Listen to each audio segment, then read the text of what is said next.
I'm Dutch, and let's react to the Americans. Hello, and welcome to my channel.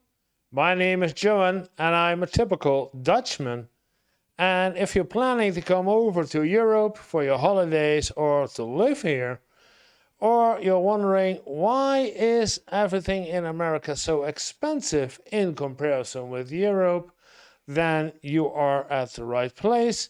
Because in this channel I react to videos about the cost of life and living in the US versus the cost of life and living in Europe, or specifically the Netherlands. And for today we're going to take a look at a suggestion I got from one of my subscribers, to take a look at the channel of N.A.L.F. And I'm going to start with a subscribe and a like. Why Germans don't think like Americans. And this is a widescreen shot, so my recording is a bit different than usual, but that doesn't matter.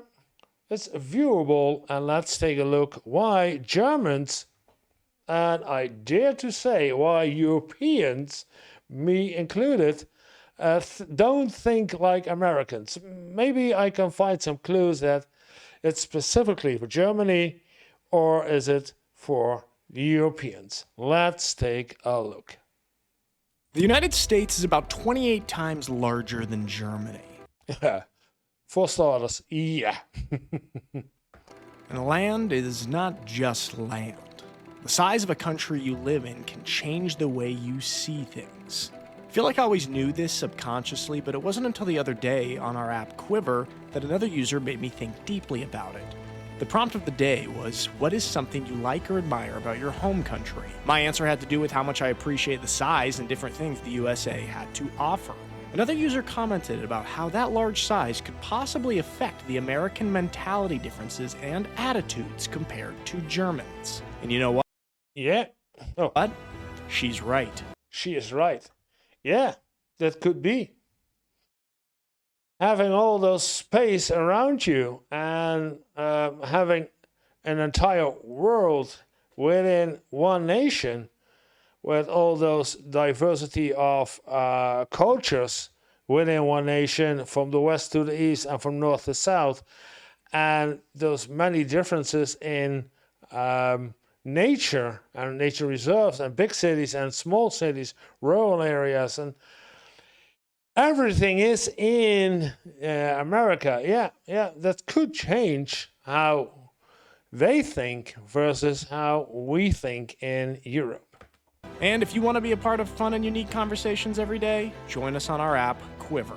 Let's get into it. So obviously Germany's layout means that people are living closer together. So there's a lot of interaction in shared spaces in Germany, like town squares, markets, or beer gardens, people living very close together. Germans are just used to being around other people. Yeah, and having, in comparison with the US, of course, more social, but more important, walkable cities. And they've got these kind of unspoken and some of them spoken and literal laws, these rules, to keep things running smoothly. For example, things like quiet hours. Nachtruhe from 10 p.m. to 7 a.m. It's about keeping the peace when everyone's packed together into small spaces. In the US, space is not an issue at all. Homes are bigger, roads are bigger and wider. People expect a lot more personal space, as I've talked about on this channel many times. Oh, poor Annie. I'll sleep up top. Fine. No, I'm up here. We go Lanky's up top. That's why Americans can seem super individualistic. This also might be why we Americans have the stereotype of being pretty loud. We are. Stereotype. You guys are loud. Are going into town right now. We are going into town right now. A lot of times there's a lot of space in between the other person that we're talking to. You want to step outside on your porch and say hi to your neighbor Bob across the street where there's kind of a lot of space, so you got to talk loud. Hey Bob, how's it going? And then you just get kind of accustomed to always communicating loudly. 2 rebuys. You can do 2 rebuys max. There has to be a limit if it's 2 rebuys max. Because Germany is smaller and more centralized, they have got this culture where rules and regulations are just Der Grundgesetz für die Bundesrepublik Deutschland. Translated into the Constitution.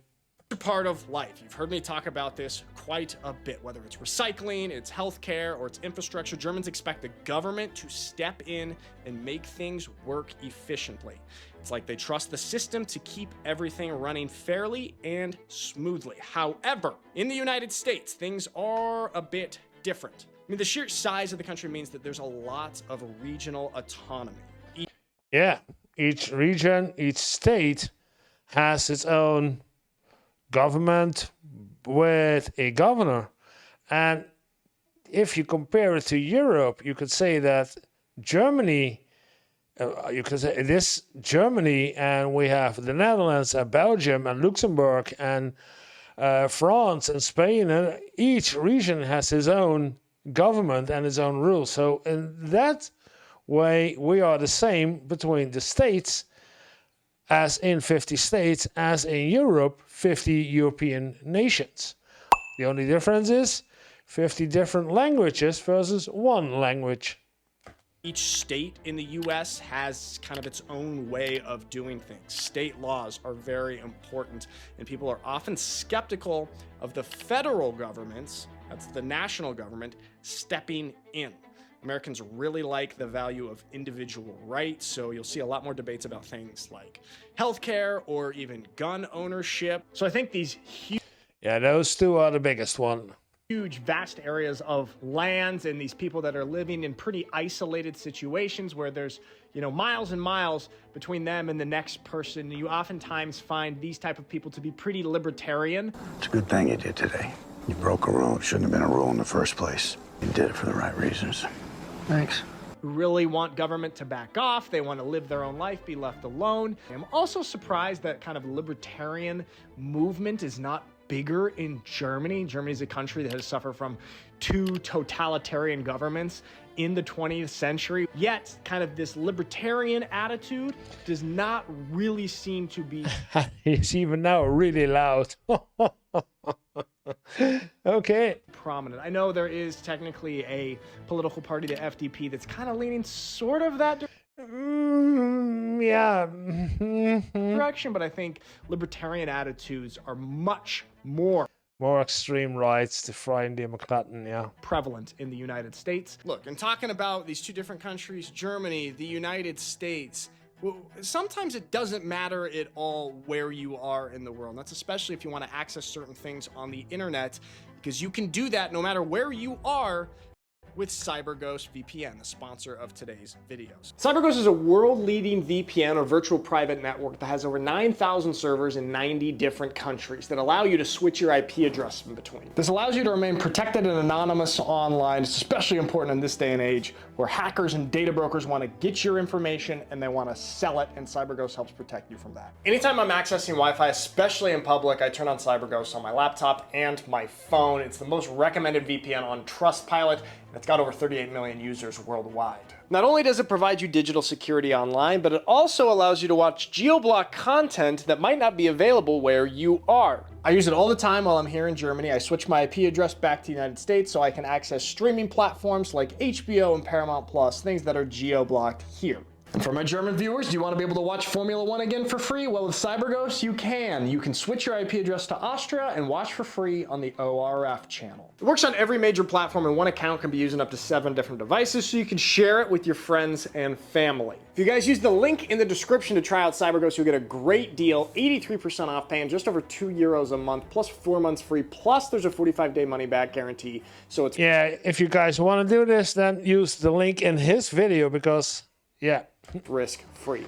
It's yeah, that belongs to the video, so I'm not gonna interfere with it. Awesome product for you guys that I highly recommend. I use it every single day, multiple times a day. And if you use it, the link in the description to sign up, it really helps support me and this YouTube channel. So check out CyberGhost with a great deal below. All right, back to the video. In Germany, of course, everything is close together. The transportation system is super efficient. For the most part, of course, Dutchman has had its woes in recent memory, but you've got these trains running everywhere. You've got trams in the cities and of course the Autobahn that's connecting the entire country. And it's not crazy at all to think about traveling from one end of Germany to the entire opposite end of Germany by train in a single day. I mean, you can go from a major city in the south, Munich, all the way up to a major city in the north, Hamburg, on the train in a half day. Imagine trying to do that with major cities on two different sides of the United States. You could take a train from New York to LA. Yeah, have fun. That's gonna be about 3 days, and it's gonna be way more expensive than just flying. Public transit, which people in Europe do like to criticize the United States for not really having public transportation systems or very limited public transportation systems. It does exist, but it's limited to the big cities, you know, New York, for example. Yeah, only the big cities really have the metro system, etc. Yeah, outside the big cities, in the suburbs or in the rural area, you don't. Yeah, and I know why. Has a good public transportation system, but in most places, of course, the car is the go-to. People that take long road trips, people fly domestically. This is oftentimes a big criticism that Europeans have of Americans, that we take all of these domestic flights. Well, in Europe, you can take the train or you can drive 3 hours and be in a different country, in a different culture. For me, to visit my brother in Los Angeles from Portland, what am I going to drive there? It's like an 18-hour drive. No, I'm going to take a flight 2 hours because it is just that much more practical. And it's also cheaper. Yeah, but we do also not within Germany, but if we're going for, not me, because I'm afraid of flying, but other people get on the airplane and go to Denmark or go to Italy or go to Spain for their holidays by airplane. So I drive. Either with a bike if I have time enough, and otherwise I get into my car and drive literally to Spain like I did last year. Yeah. The size of Germany also makes environmental issues feel a bit more urgent, I would say. Space is limited, so things like recycling and renewable energy are just kind of more a part of the culture in Germany. Cities are designed to be walkable with bike lanes, pedestrian zones, and having, like I said, efficient public transportation. A lot of it is about sustainability.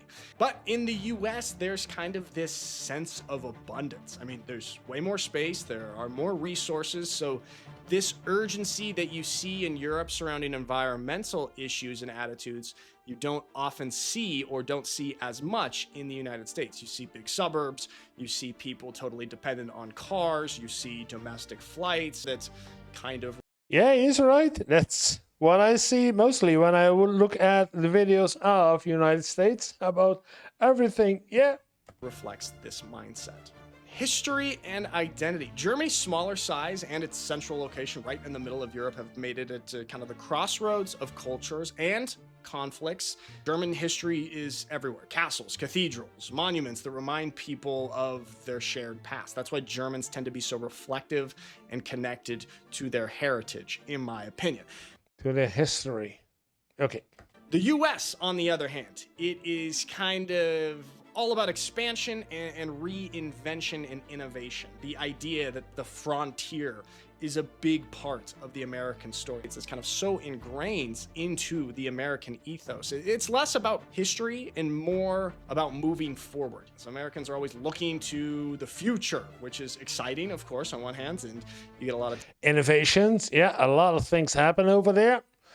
A lot of good things happen over there. Technological advancements, but sometimes it can feel like we overlook the past a little bit. So this one is a little bit of a fun one. How people think about time and distance. In Germany, where everything is pretty close, a 1-hour commute might feel like a big deal. You know, Germans, of course, love punctuality and efficiency, and German systems are built just around. Yeah, not only Germany. If you go across the border over here in the Netherlands, we also appreciate much that you are punctual. And driving for an hour, yeah. That being late isn't rude, it's unthinkable. In the United States, people are much more used to traveling longer distance. A 2-hour drive to see friends, this is totally normal. This is totally doable within a day, even to go 2 hours there and 2 hours back. You talk to your average German, they're gonna think that's crazy. Yeah, I'm not gonna drive 2 hours with my friends. No. Yeah. I get it. They are not going to want to do that. If they're driving 2 hours, they are staying at least a night, probably more. Time for Americans feels a little bit more flexible because, honestly, the distances are just so much bigger. And I think this could explain why Americans can seem a little bit more relaxed about punctuality. Like, not me personally. Me personally, I have that German punctuality in me, and I despise when people are late. But I do think that this maybe could be a theoretical explanation for why Americans are not necessarily known to have the same. Talking all around it, that's not something we do in the Netherlands or in Germany. You're late. And you will hear it. Rigorous punctuality that Germans have. It's not that Americans don't care, it's just that things like traffic or long commutes are just a part of life. I mean, if you're living in Los Angeles and you show up late to the office, okay, yeah, they're going to be mad, but people are going to understand the traffic in LA is insane and you have no... Yeah, then you should have calculated with you that you would have traffic in LA and then you have to leave half an hour earlier. That's the way we think over here. If you guess that it's gonna be traffic, then you calculate your traffic, not your traffic, your oh damn.